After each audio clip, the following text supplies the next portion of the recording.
Digimon World 3 is legitimately one of my favorite Digimon video games. It was pretty much the most vanilla JRPG style game in the Digimon World series at the time, which gives off a presentation that can seem accessible to more players as opposed to, let's say, the very virtual pet heavy Digimon World 1, which I also love. But there's a lot more going on behind the scenes in this particular game than you may initially realize upon playing.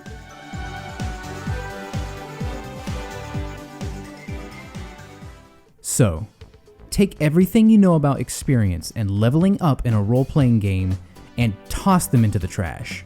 That's right, just bag it all up and toss away even the most common mechanics you've come to expect. That's enough of this drug travel. I have some things that I really want to get in a bag. All right. These are very precious to me. Being able to check and see how much experience you need until you hit the next level. Yeah, we're gonna bag it. Bag it! Experience yield that isn't dependent on your current level. Bag it. Bag it! The game informing you that there's a separate type of experience that you need to be made aware of to get certain Digievolutions. Bag it! Yeah, if you couldn't tell already, sometimes Digimon games tend to have data hidden from the player's sight. Like, why do I keep getting this literal turd in Digimon World 1? However, I will admit that the obscurity of these mechanics often brings the gaming community together to do research and think critically, resulting in some awesome player-made guides and charts like this evolution tool for Digimon World 1, where I can select my current and target Digimon and it will break down the prerequisites for me as long as the Digievolution type is possible in the game. But hey, I don't remember this non-info bothering me too much as a kid. In fact, it was kind of fun seeing the Digievolution result of my playstyle. And since Digimon World 1 is an RPG translation of the mechanics found on the virtual pet devices, which also obscured the correlation of care and care mistakes until you achieve Digievolution, there was a little more acceptance here. But today we're talking about Digimon World 3, a game that in my opinion conceals more info from the player than any other Digimon game. Example, let's get Black Wargreymon. Hey, I really like Black Wargreymon, can I have him in my party? Yes. Cool, how can I Digivolve him? Just get your Skull Greymon up to level 99. Oh, how do I get Skull Greymon? You need Greymon, duh. Haha, I knew that. I'm assuming I need Agumon. Yup. Okay, well I don't have him. You didn't pick the powerful pack at the beginning of the game, did you? Nope, I picked the balance pack. Just talk to the DRI agent in Tyrannomon Valley in the East Sector. Okay, cool, but he is refusing to help me. Your Digimon's combined level must be between 30 and 45. Anything more or less, and he won't help you. Okay, I stored one of my Digimon and brought my combined level down. Now talk to Excuse me. Now talk to him, and then go and get the DDNA from Metal Greymon. Okay, where is he? Bulk Swamp. Okay, I beat him and took the DDNA to the DRI agent and ran to Piximon to swap, and now I have Agumon in my party. Awesome. Now you just gotta get him to level 5. Easy. And then get Greymon to level 50. Okay. Oh, and also, make sure his dark stat is at least 130. Alright, shouldn't be too hard. Not sure how I can raise a specific stat, but at least I know I can just grind for experience until Greymon is level 50. Sure thing. But did you know that the experience at the end of the battle isn't the same experience your Digivolved monsters get? What? Okay, so now we're going to talk about the unofficially coined DVEXP, and that's just what it is. Digievolution experience points. But real quick, let's touch on how regular experience points in this game works. Oh, and by standard experience, I mean the number the game shows us at the end of the battle. This one is obvious, because it's one of the few things this game readily allows the player to keep up with. And on top of that, you can see the total experience accumulated on your Digimon status screen. My only problem is that I have no idea how much more experience I need to get to the next level. Now, I'm not saying I need my hand held through every little mechanic in the game. In fact, it can kind of be fun using algorithms to formulate how a game works. But when that formula is nowhere to be found in any guide or made evident by simple observation, then that kind of leaves players in the dark. Although I did find one leveling guide for Agumon in particular that breaks down how much experience you need per level, although the formula is still unclear. Let's take a look. I can accept that getting to level 2 only requires 11 experience, and level 3 requires 33. I like this because it puts me on track for a multiplication of 3 per level, but now I need 71 experience, which is 2.1515151515. Just f***ing bag the formula.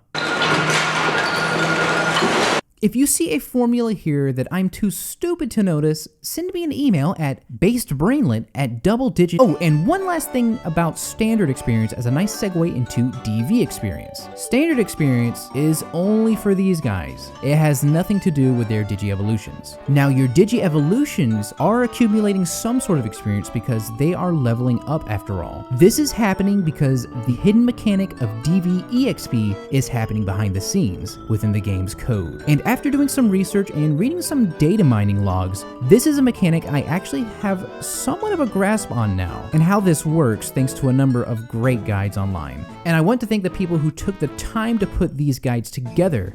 I will link them in the description down below if you ever want to refer to them. But I also want to say to the author of these guides that they've made a huge mistake, and that is assuming people still take the time to read large articles on the internet. But seriously though, DVEXP is more simple than you think. So let's break it down. Digievolution experience, or DVEXP, can be earned at the end of a battle and are quantified on a scale of 1 to 10 points. Your Digievolution Digimon, shown in the right column, needs 10 DVEXP to level up. All Digimon you encounter and defeat in battle can give you DVEXP, but the amount earned when defeated is dependent on 2 different factors: the Digimon you're fighting, and the level of your rookie Digimon, and their level only. All Digimon you fight can give you 10 EXP at some point in the game if the conditions are just right. For example, one of the weakest encounters in the game, Kunemon, can give you 10 DVEXP, which is a guaranteed level up after defeated, but only if your rookie is level 1. As soon as you hit level 2, you'll only earn 5 DVEXP, and then only 3 DVEXP at level 3, then 2 at level 4 through 5, and then just a single DVEXP until you hit the level 99 cap. That's right, that's just a single point you'll be netting from level 6 to 99. So just by looking at this, you can observe how quickly it went from a guaranteed level up to needing to fight 10 Kunemon per level for the remaining 94 levels of your Digimon. That's 940 single point Kunemon to hit the level cap, which is a true RPG grinder's challenge of patience. But this decline in DVEXP per level becomes less and less steep as you encounter stronger Digimon later in the game. For example, Red Vegemon gives out 10 DVEXP all the way up to level 9, and won't hand out a measly 1 DVEXP until you hit level 45. Not ideal, but it's a lot more appealing to fight the remaining 540 Red Vegemon to hit the level 99 cap, as opposed to fighting nearly 1,000 Kunemon. But it gets even better because there are some Digimon you can encounter that never give out the minuscule 1 point. For example, Apemon will give you 2 DVEXP all the way to level cap starting at level 33, resulting in never needing to fight more than 5 Apemons per level, versus the double workload of fighting 10 Kunemon per level. Okay, so I feel like we've made fun of Bandai's Caterpie here long enough, so let's move on, because now it's time to talk about shared DVEXP and DVEXP carryover. Shared DVEXP is probably going to be the simplest thing I discussed in this entire video. The question at hand is, can DVEXP be shared between 2 Digimon who participated in battle? The answer is absolutely. And yes, just showing up in battle is participating. It's an even split between the 2 Digimon. If the DVEXP is even, for example, if you earn 6 points, it will be split into the 3 per the 2 participants. However, if you get an odd number like 5, you'll still get 3 DVEXP each. And I believe that's simply because the game refuses to give out fractions, and thus rounds up the 2.5 split from 5 and rounds it up to 3. So yeah, simple.